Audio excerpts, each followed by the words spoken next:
And then I'm pulling away as you're doing that? Yeah, Okay. and like I've started to do these where I want to get like Scotty Scheffler feet, how both feet kind of jump back. Go. Oh yeah, that's Let the right foot come too. There you go, Scheffler it. There you go.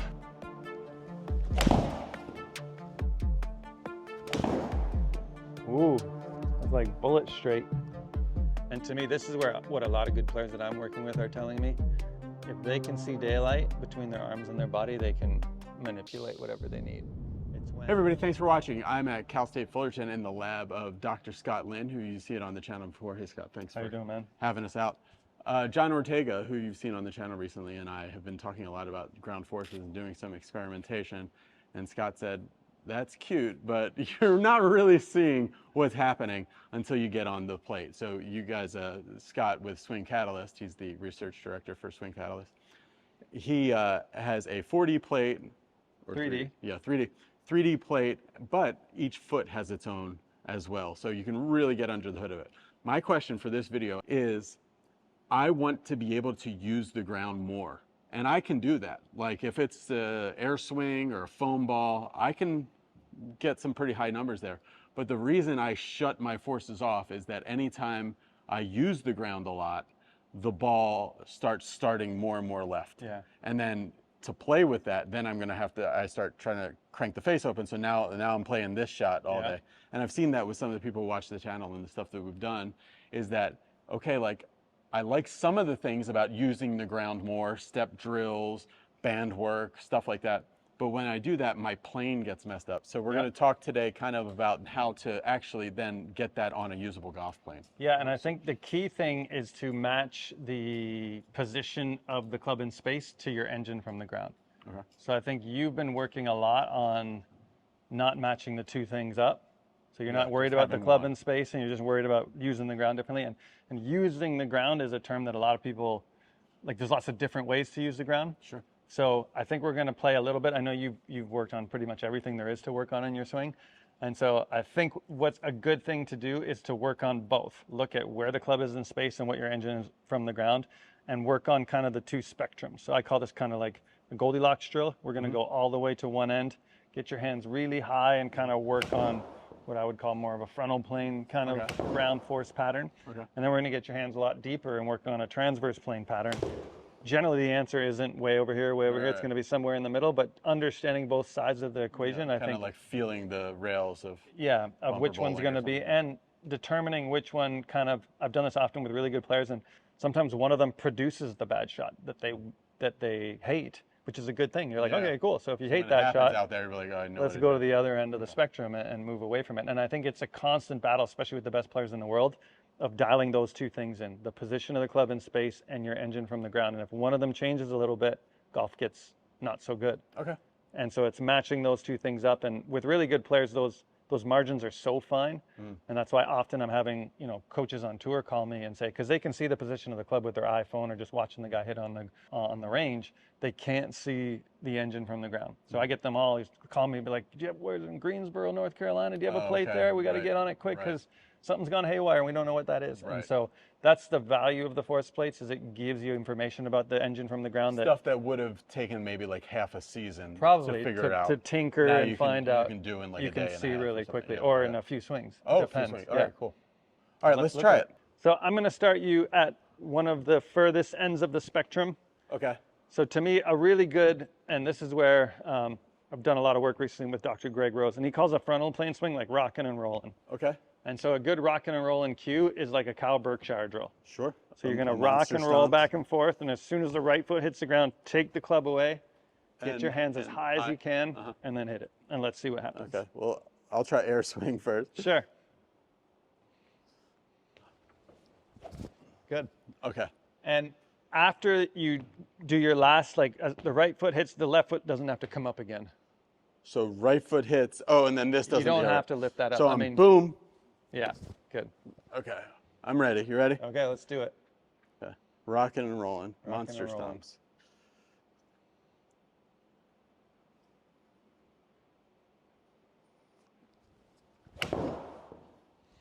That sounded smashed. I really killed it. Yeah. If that has to be my new swing, you better look out. the houses along the sides of the golf course. I don't know, because what I'm starting to find is sometimes the golf swing is kind of like riding a bike. Like the faster you go, Yeah, the more the stabilized more it is. lines it up, right? Yeah. Because like try to ride a bike slow, it's like hard. But like once it starts moving faster, sometimes Yeah, club went pretty fast. That was 94 miles an hour for an 8-iron. yeah, that's really fast. Your unweighting pattern is very interesting. So you can see as the club moves away from the ball here, you have like, you kind of unweight for a really long time, but not a lot. And there's where you kind of peak unweight.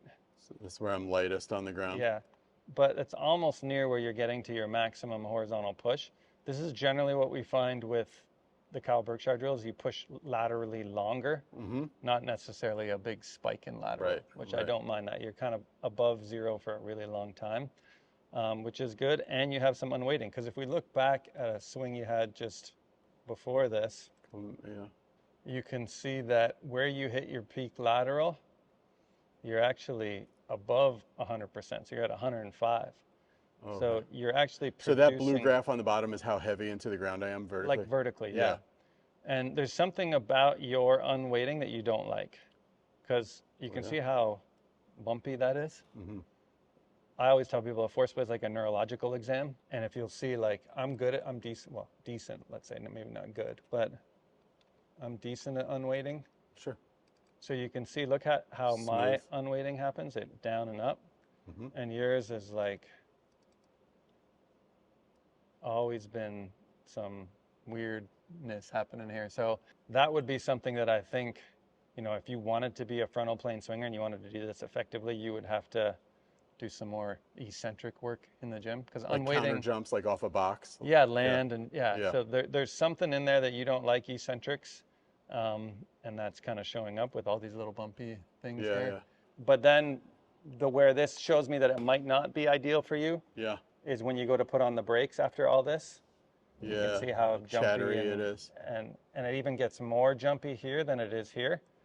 So to me, putting in more momentum for you makes you more bumpy, which tells me that this might not be the answer. Unless we change the body first to see. All right, what do you want to see? A different version of this, or totally the opposite? Let's do the opposite. Okay.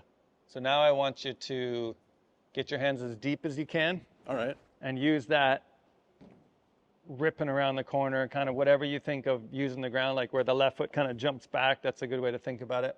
Yeah, I've been doing a thing like I've been thinking about recently. I think I might try for this one.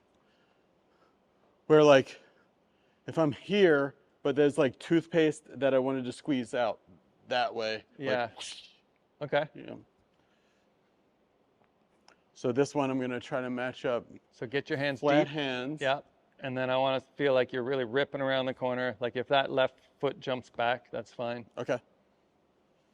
What I like for this one too, what I'm noticing is most good players, like under their feet before they take it away, they're revving the engine, they're doing some things. For this one, you don't want to rev the engine like Kyle Berkshire way. You want to do it like Matt Wolf way. It's more of like a rotational kind of. Yeah, what did Martin did it Borgmeyer, this way? yeah. Borgmeyer or Matt Wolf is a good thought feel for kind of revving the engine this way. You ready? Yeah. Give this a whirl. So just see. Get those hands deep. Okay.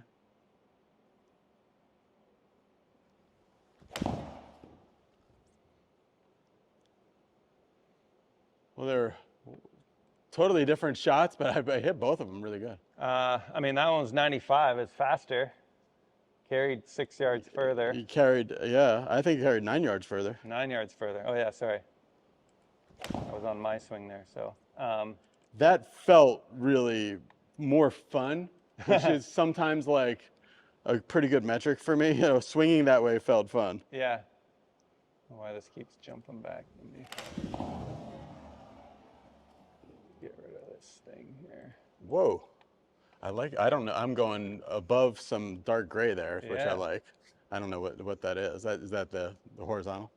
It's interesting to me, like you have some crazy spikes out here, but that's almost at the tour average. So you're at... this is torque. Oh, yeah, torque. So you're at 95 torque there. Yeah, 95 units of torque. And if you go back to that first swing you did, This is that draw one. Yeah, you're at when I walked in. 70 units of torque. Okay. And so you've really added torque. And to me, like if you look now at this swing, this looks smoother. Look at the braking action, how much smoother it is. For sure. Like as compared to your Cal So Berkshire. the horizontal, I'm going towards the target when it's up and away, pushing away from the target when it's down. Yeah. And like this is you pushing away from the target, and see how smooth that is compared to the previous time. All that chatter. All this. So to me, this is usually telling you the brain or the motor system is confused or having a problem. Having a problem when it gets bumpy. Because I always tell people that these force plates measure at 1,000 pictures every second, and so if there's any little freak out in your brain that you might not even see with a camera, it will measure that on the ground. Yeah. And so that is what I put into my equation. So based on those two swings, like this is my Goldilocks drill. Sure. I'm going to go closer with you, closer to the torquing one. And that means the hands have to be lower, because as you torque it, it's going to steepen it a little bit. And that's where your leftward start direction, swing direction, I think comes from. If your hands my get question too high. would be, first, where was the start line of that ball, and where was the path of that swing? I mean, the path was basically neutral, so you just got to learn how to control your face. The face was dead left because it hooked like crazy, but the path was basically neutral. The Cal Berkshire path was 4.2. It's crazy. You're more left with your path. With this one? Yeah. With your hands up. And so I think where you'll get in trouble is if your hands get in Kyle Berkshire position and you're doing torquing that torque thing. That's where you're going to get in trouble. Okay. What do you think, John? To get the face open, should I? I think it's this.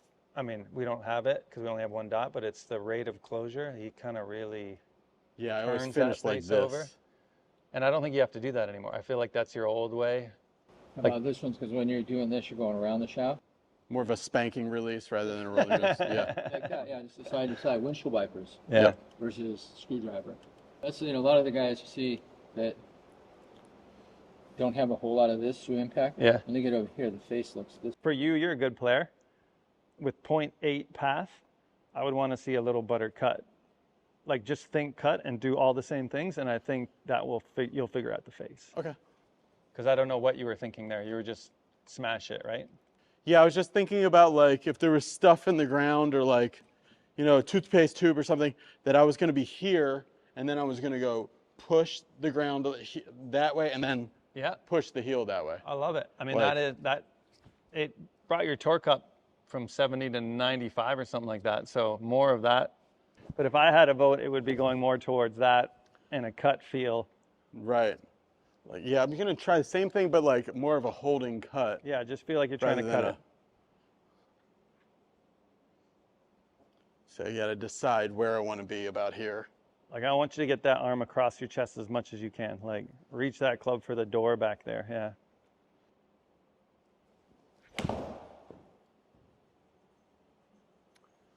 Yeah. Okay.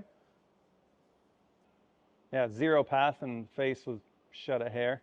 Do it again, hit another one. Okay. What do you not want to see?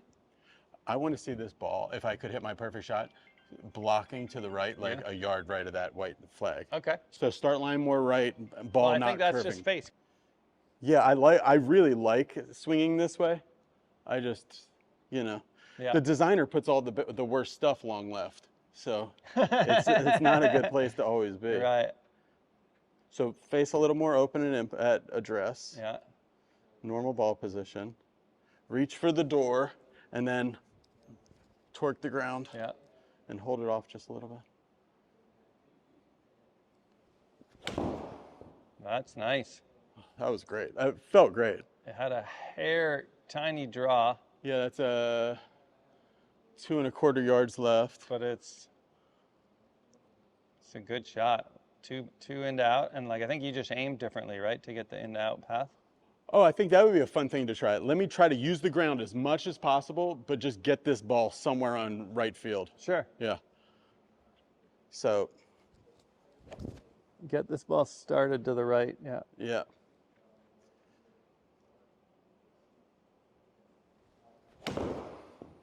Ooh, that was nice. Little baby block. That's what I want. That was just straight. I might have even drew it, but that was really good. That was straight.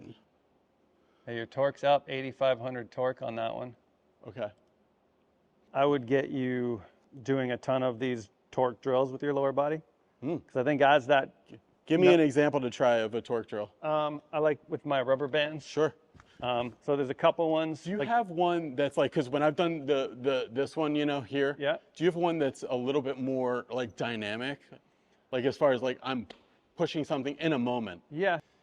And Yeah. so, yeah, hold that here. And I would be going, And then I'm pulling away as you're doing that. yeah. Okay. And like I've started to do these where I want to get like Scotty Scheffler feet, how both feet kind of jump back. Oh, both, It never yeah. does that in my golf swing, but Sure. it. I'll try that with this club then. Yeah, It's sure. Steel. Yeah. So, and when you pull with this, you don't want to pull at the start. So do the backswing. Okay. Now go. Good. Okay. Again. Go. Good. Go. Good. Oh yeah, that's better. Let the right foot come too.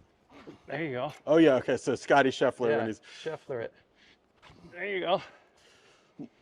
let's try that. That's kind of my go-to torque drill. So I'm gonna go flat, grab the ground and Both feet. both feet Try to feel like you're Scheffler. and start it to the right. Ooh, that's like bullet straight.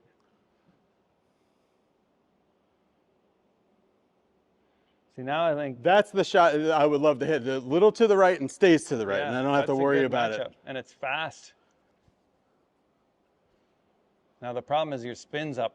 So I don't know if you need a different loft or something now, or a different shaft, because Yes, I'm spinning at 1,000 more you're like spinning this. at almost 9,000, yeah, or 8,800. I think I'm just doing this a little bit too early. You're just scooping I it. need to kind of sneak up on it and then. Okay. Okay, so your 86 torque there. That looks good. I love the brakes though. Your braking action, it's way smoother. And to me, this is where what a lot of good players that I'm working with are telling me. If they can see daylight between their arms and their body, they can manipulate whatever they need. It's when, let's see with the Berkshire drill if it looks a little more jammed. It's hard to tell differences kinematically, but Yeah, but for sure, that hosel is already Oh, super yeah, close to the getting ball. close. rather than with the more Yeah. torquing one, yeah. go up near like 2 frames before impact with Yeah. this one. Oh yeah, for sure. So Totally. that's Yeah. much safer looking. And if anything, that's going to hit on the toe slightly. And I would say that's a good player problem. When it starts to hit the toe a little bit, you just move a little closer to it to give you more incentive to move away from it. All of this is dependent on, and something you haven't thought of previously, is club position. I'd say that's still, like, this is you trying to get the club as deep as possible. I'd say it's still pretty high. Yeah, 'Cause now that matches what you're trying to do to the ground like better. a full Matt Kuchar one. Foresight, that's a good swing. It was hammered. Yeah, that went far. That went far. 8 iron. Spin was better too. Still, Yeah, it's been much better. let me try really getting it. Yeah.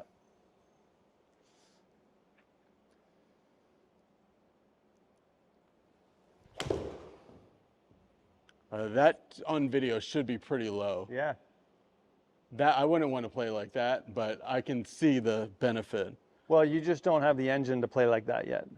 You would have to Down work here. on your engine a ton, Okay, okay. and I don't think that's going to happen today. Go to Like, the that's top gonna of be backswing for yeah. that last one, because that's about as extreme as I can do, and it's probably not going to look much different.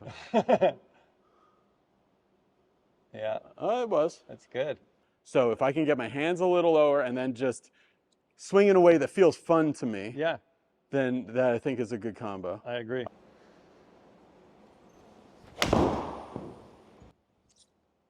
They're good shots. It was a good shot, yeah. Okay, it's better distance.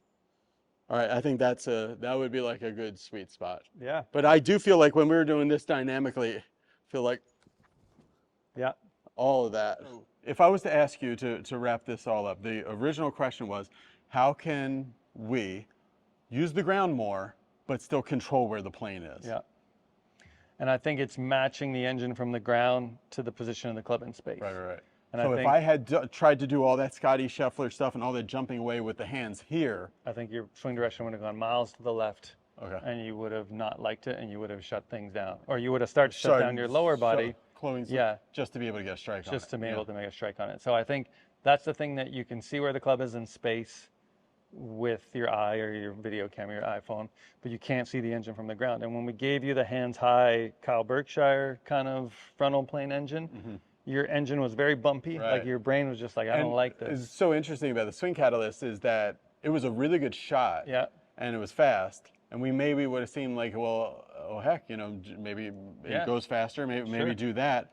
But it was concerning that you could see that it was so much chatter in the brakes of the body and stuff like that. I think that's where the big misses are going to come, even though it might have been a little faster here today. Yeah. I think that showed me that you're way more comfortable, and you kind of made a really interesting statement when you did the rotational one. Yeah, like squeezing the toothpaste out. Really. Yeah, you were like, oh, that was fun. Yeah. Whereas you didn't say that after the Kyle Berkshire one, so that was scary. Good. Yeah. And so that's your brain. The Trying to keep it scariness in is the your gym. brain Yeah. not liking whatever that is, and like you're the one who has to go do it on the first tee tomorrow. So I would much rather you go do it with something that you think is fun and you can do better. So, but it really comes with it. The fact you probably have done that in the past, but not worried about where the club is in space, is where some of those misses could have come from, and then you shut down the lower body to Okay, guys, thanks for watching. Click the subscribe button. If you guys are interested in seeing this video, it took a long time. If you want to see the whole thing, click the little members button below or the join button below. Then you'll see all the stuff that I do, all the raw footage that I do. If you guys are interested in seeing Dr. Scott and doing the same kind of thing we did today, I'll put Dr. Scott's email in the description to this video. And also, if you're a golf teacher or a coach or somebody interested in getting a swing catalyst and adding it to your arsenal of things to make people better, you can connect through him and he'll connect you with the guys that'll take care of that. Thanks for watching. Bye.